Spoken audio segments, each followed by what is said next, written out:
Olá, tudo bem com você? Estamos aqui já quase no final do Santo Sábado do Senhor, dia 15 de novembro de 2025. Estamos aqui para conversarmos um pouquinho sobre a lição da Escola Sabatina, lição número 8, que nós começamos a estudar hoje à tarde, Gigantes da Fé, Josué e Caleb.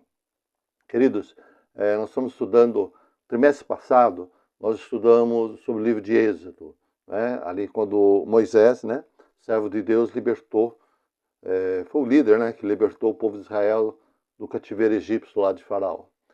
E nesse trimestre nós estamos estudando a continuação da história, o livro de Josué. Sabemos que Moisés morreu, né, e aí Josué tomou o seu lugar como líder. E tem sido uma bênção a lição. E agora, nessa semana, vai ser uma espetacular lição. Fala-nos de como pode pessoas humanas, igual eu, igual você, com medos, com problemas, com dificuldade, com a natureza pecaminosa, como podemos servir a um Deus Santo, trabalhar em sua obra. Não é? E o título da lição, como eu disse, Os Gigantes da Fé, Josué e Caleb. E o texto para memorizar, né, não está no livro de Josué, né, está lá no livro de Hebreus, mas Hebreus relembra dos heróis da fé. Né? Mas aqui no capítulo 13 de Hebreus, verso 7, o escritor, eu acredito que seja Paulo, outros não sabem, e se você for ver lá no Hebreus não tem o autor da carta, né, porque existe essa dificuldade, mas enfim, o autor da carta diz assim: lembrem-se dos seus líderes, os quais pregaram a palavra de Deus a vocês, e considerando atentamente o fim da vida deles, imitem a fé que tiveram. Claro que você vai me dizer, e você está absolutamente certo, o nosso único exemplo perfeito é o Senhor Jesus Cristo. Mas Paulo diz, sede meus imitadores como eu sou de Cristo. E aqui nós vemos o autor do livro de Hebreus, se for Paulo ou não for, se não vier o caso, dizendo, né, para nós olharmos os líderes, né, imitar eles naqueles que eles imitam a Cristo. Né? E não tanto pelos que eles falam, mas a maneira como eles vivem. E eu gostaria de falar um pouquinho aqui de Josué e Caleb. Né? Os irmãos sabem, apenas recapitulando, que quando o povo de Israel, em pouco tempo, eles entrariam na terra de Canaã. Mas, pelo contrário, eles ficaram 40 anos lá vagueando. Né? E por que isso? Isso porque Deus os libertou do cativeiro do Egito. Mas o Egito, ou o pecado que estava dentro deles, né, foi mais difícil de tirar, né, de libertar. No caso da dureza do coração do ser humano, meu coração, teu coração, né? Somente o milagre de Deus, né? Tirar o coração de pedra e colocar um coração de carne, é que é possível a gente obedecer a Deus. E o povo de Israel murmurava muito, reclamava. Deus deu escrito, né? Porque os mandamentos de Deus, ali Deus sempre existiu, mas de uma forma escrita, foi quando ele chamou Moisés ao alto do monte ali. Né? Primeiro ele falou para todo o povo os 10 mandamentos, ou as 10 palavras, né? Como os judeus gostam de chamar. E depois Deus chamou Moisés, Moisés subiu até a montanha e ele deu os 10 mandamentos para eles. Depois os irmãos sabem que quando Moisés estava lá, eles já começaram a adorar um ídolo ali embaixo. Né? Mas enfim, nós não vamos falar aqui de Moisés, vamos falar de Josué. Josué era aquele que sempre estava ali assistindo junto com Moisés. E quando Moisés, né, desobedeceu a Deus, porque Deus sempre falava, fala a rocha e ela vai jorrar água para o povo. Moisés bateu na rocha, feriu a rocha, e mais do que isso, Moisés disse, por acaso nós daremos águas de beber a vocês? Que coisa, né? Era sempre Deus que fazia isso. E por ele ser um líder tão importante, Deus disse, Moisés, por causa disso, você não vai entrar na terra prometida. Né? E é interessante, a gente vê Moisés, que maravilha, né?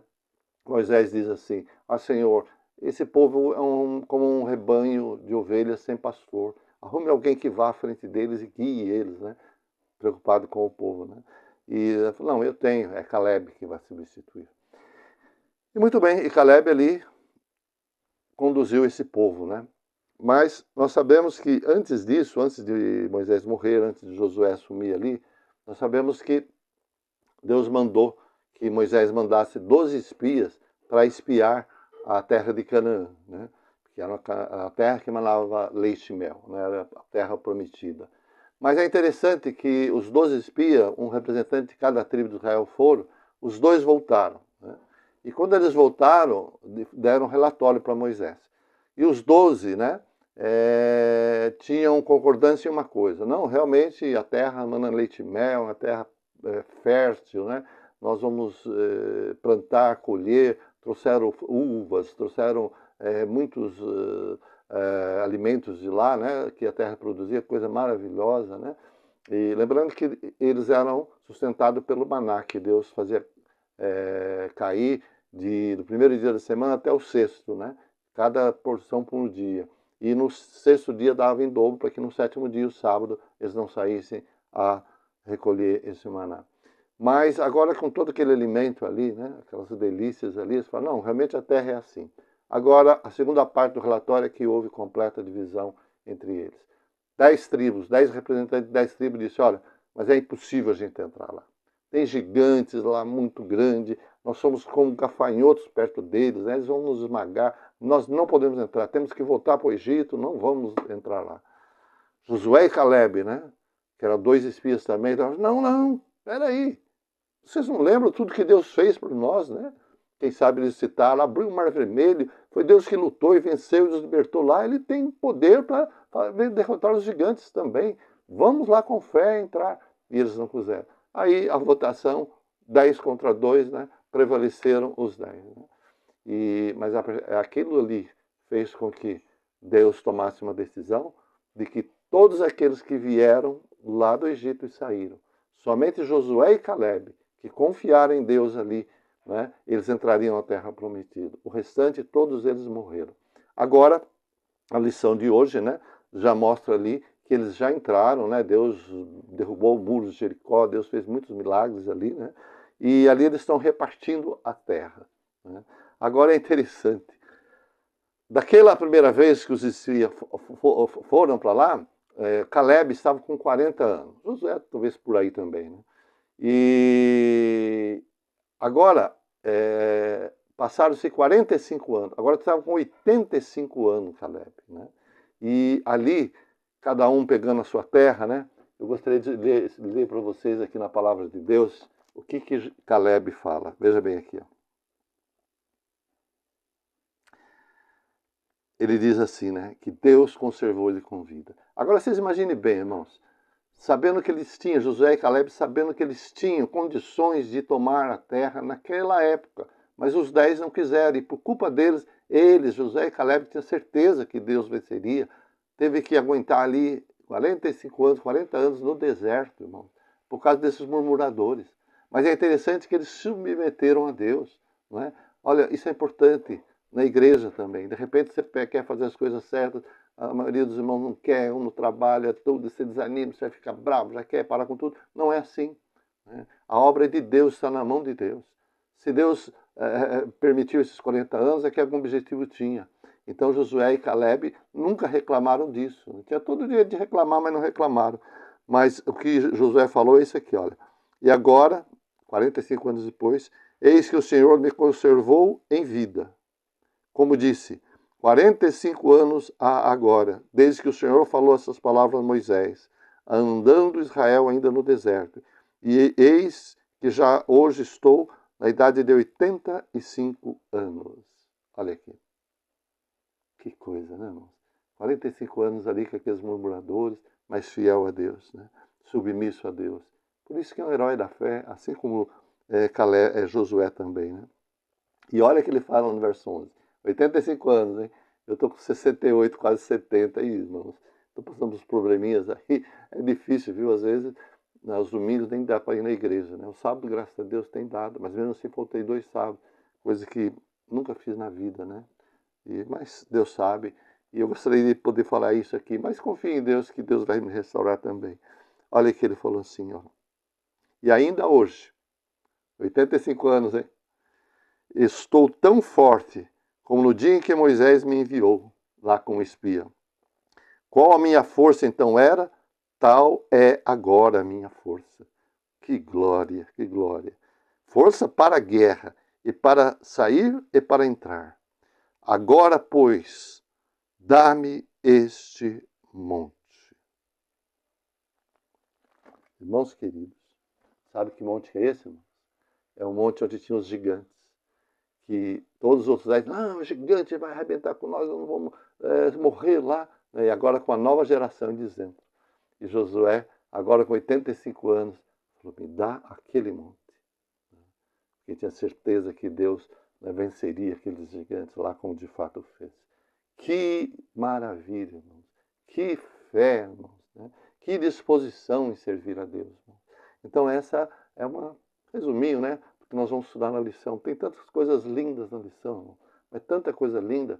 No meu Facebook, João Marcondes, e eu tenho postado aí algumas frases, né, que falam sobre a fé de Josué e Caleb, né, que vai nos ajudar muito. Mas pegue a tua lição, estude todo dia, né, para que a gente aprenda, né, para que a gente possa falar aquilo que Paulo disse, sede meus imitadores como eu sou de Cristo, que nós possamos ser imitadores, né, de Josué e de Caleb no nosso trabalho ao Senhor. E com certeza Deus vai nos abençoar, vai nos dar coragem, vai nos dar vigor, para que nós possamos enfrentar os gigantes da vida. Hoje todos nós temos gigantes. Mas, pelo poder de Deus, eles são vencidos. Né? Vamos ter essa fé com a graça e misericórdia de Deus, porque a fé é um dom de Deus também, de Josué e a Caleb. A fé é um dom de Deus, Ele dá a todos nós possamos exercer essa fé nele. Mas a fé é como uma planta. Né? Por isso que a palavra de Deus diz, a fé vem pelo ouvir e ouvir a palavra de Deus. Isso quer dizer o quê? O alimento da fé é a palavra de Deus, o estudo diário da palavra de Deus, a convivência com os irmãos da igreja, o testemunhar aos outros que Deus tem feito para nós, né? Porque tem uma frase, né, da serva do Senhor que diz assim, nós nada temos que temer quanto ao futuro, a menos que esqueçamos com a maneira como o Senhor nos tem guiado no passado, né? Lá, naquelas espias, 12 espias, o que Josué e Caleb lembraram? Lembraram do Mar Vermelho, o exército do Egito entrando e vindo ali, e eles não tinham como guerrear, e Deus abriu o Mar Vermelho, eles passaram, e quando o exército do Egito passou, fechou, todos eles morreram. É o mesmo Deus que agora poderia dar, mas aqueles 10 não aceitaram, mas Josué e Caleb. Então eu e você, irmãos, temos que sempre estar em comunhão com Deus e nunca esquecer o que Deus já fez na tua vida, na minha vida, o que Ele tem feito, para que essa fé fique cada vez mais forte, não é verdade? Sabe, irmãos, a gratidão de tudo que Deus já nos dá, o coração batendo, o pulmão respirando, todo dia de manhã não é o despertador que nos desperta, é a graça de Deus que nos desperta, para que nós ouçamos a sua voz, como diz Isaías, não é? Para que nós podemos pedir direção a Ele para a nossa vida, irmãos. Sabe, quando a gente faz isso e confia nele, irmãos, a vitória é certa. Sabe que essa gratidão, irmãos, é uma avenida expressa que nos leva até a Canaã celestial, até a vida eterna em Cristo Jesus. Né? E ao passo que a murmuração, esquecer aquilo que Deus já fez, nos leva à destruição eterna. É uma avenida aberta, a murmuração, para nós irmos para a perdição, irmãos. Lá no céu, irmãos, Lúcifer, um anjo de luz, sentiu que não estava muito bem lá. Começou a reclamar de uma coisa e de outra, e olha, ele foi o autor do pecado, da rebelião contra Deus. Adão e Eva no paraíso tinham tudo lá, sem problemas, sem dor, sem doença, sem dificuldades, né? Sem cansaço. Viviam harmonicamente um com o outro, né? E isso, mas não está muito bom aqui. Né? Olha aí, olha a sugestão que nós temos aí, de que se a gente comer daquilo, desobedecer a Deus, a gente vai ser melhor, vamos viver. E a desobediência. Não estavam satisfeitos ali, quiseram algo e olha. E assim é na nossa vida. Irmãos. Vamos ter prazer, alegria em servir a Cristo, em ter comunhão com Ele. E que Deus abençoe que você e eu possamos ser gigantes da fé. Assim como Josué e Caleb. Né? Estude a palavra de Deus todo dia. Né? A palavra de Deus é o remédio, a vitamina da fé. A fé vem pelo ouvir e ouvir a palavra de Cristo. Tá? Que Deus abençoe você e sua família. Estamos quase encerrando o sábado. Ter uma semana de paz, uma semana de proteção, não é? E que sejamos uma bênção a todos aqueles que nos rodeiam. É meu desejo e oração em nome de Jesus. Amém. Tchau.